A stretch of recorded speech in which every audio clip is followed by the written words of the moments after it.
Eto, nangyayari na naman yung mga DDS, talaga nagkakabuhol-buhol na sila. Alam niyo kung bakit? Sa ambush interview po kay Vice President Sara Duterte, matapos siyang formal lang magpaalam at umalis dyan sa Department of Education bilang sekretary at pumalit na po at umupo na kahapon si Secretary Sani Angara, dating senador, o Senador Angara. At sinabi niya, walang kinalaman si First Lady Lisa Araneta Marcos sa kanyang pagre-resign. At hindi daw nakikialam sa trabaho ng gabinete ang First Lady. Yan ang sinasabi. Alam nyo, ayaw ko lang i-play yung gamitin yung mga video kasi baka maka-copyright naman ako dyan. Ano ha? Ayaw ko rin maka-copyright. Pero yan po ay lumabas na, nag-viral na po yan. Makikita nyo sa social media yung sinabi nga ng pangalawang Pangulo. Inuulit ko, ang sabi po ni Vice President Duterte, walang kinalaman si First Lady sa kanyang pag-alis sa gabinete. At hindi naman daw nakialam. Okay? Ang sinasabi niya, meron lang something o hindi daw nagkaintindihan o anumang problema between President Marcos at saka siya.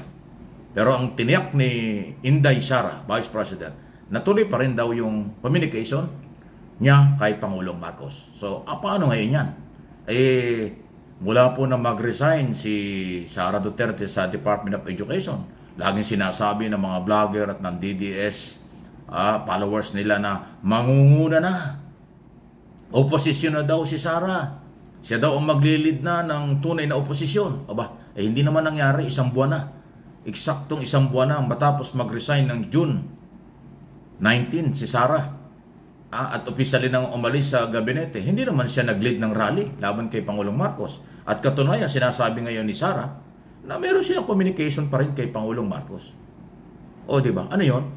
So talagang gamit na gamit ng mga DDS followers o DDS at saka vlogger nila itong si Inday at mga Duterte. Hindi naman. So, yung mga Duterte vloggers sumablay na naman dito. Iba ang kailang sinasabi at pinalalaking balita kaysa sa sinasabi ni Vice President Duterte at yung relasyon sa Malacanang. Hindi pala yung kanyang pag-alis sa Malacanang ay tuluyan ng paghihiwalay sila ng communication ng Pangulo. Hindi pala totoo yun. Mananatili daw ang kanilang communication. At yung pinakamaganda ron, iniintriga ng mga DDS na si First Lady ron dahil lang kaya umalis.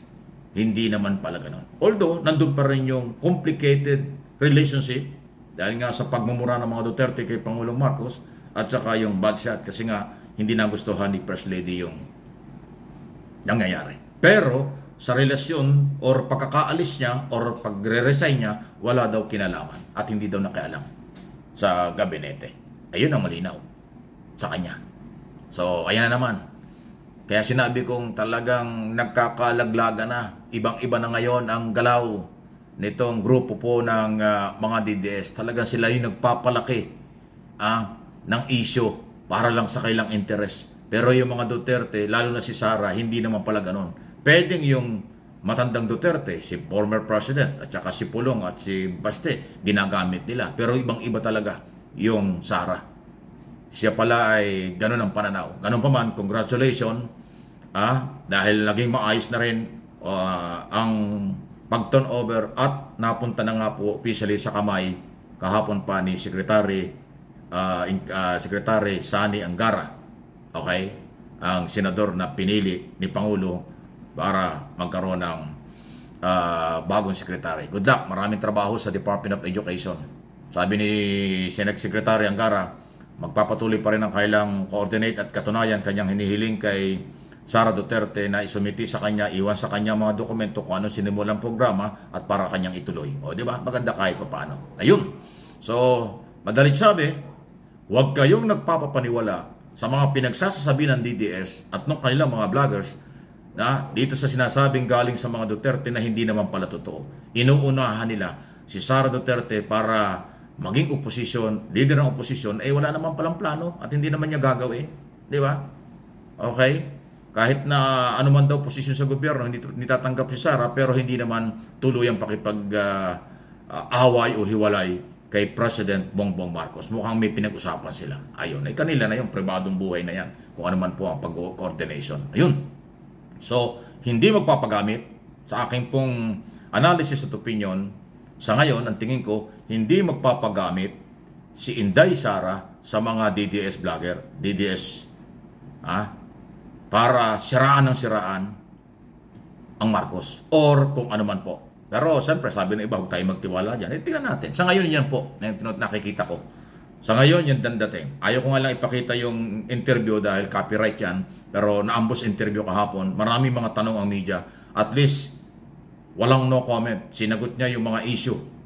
Kaya lumabas yung isyong walang kinalaman si First Lady sa kanyang pagre-resign. Kasi kinulit siya ng media. Mabuti nilang at bago siya tuloy ang umalis kahapon sa posisyon as DepEd Secretary ay nagpa-unlock ng interview. Nawala yung no comment. Sinagot niya ang lahat.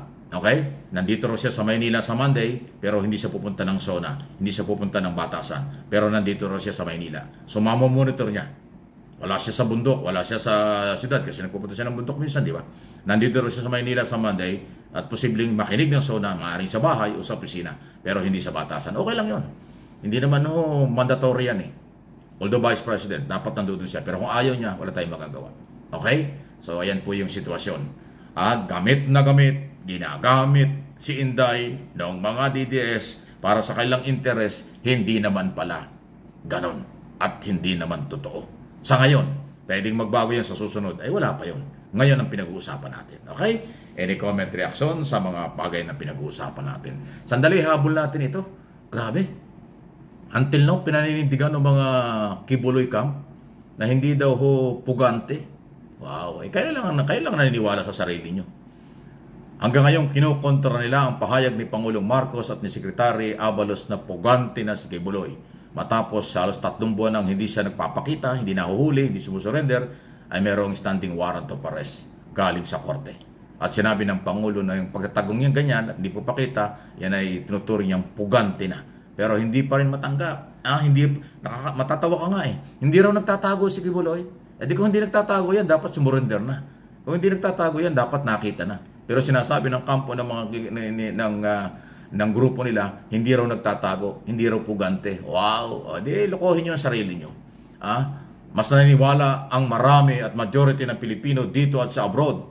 Pati na ang silent majority, pugante si Kibuloy. Kasi yan ang sabi ng Pangulo. Yan ang sinabi ni Abalos. At higit sa lahat, yan din ang pananaw ng maraming Pilipinong matitino. Nakakaintindi ng pugante o hindi.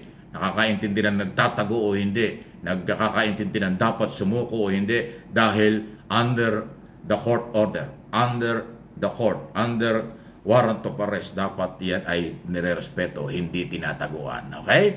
So, any comment, talagang sablay na naman. Makapag-ingay lang sila. Sila lang ang naglulukuhan sa sarili.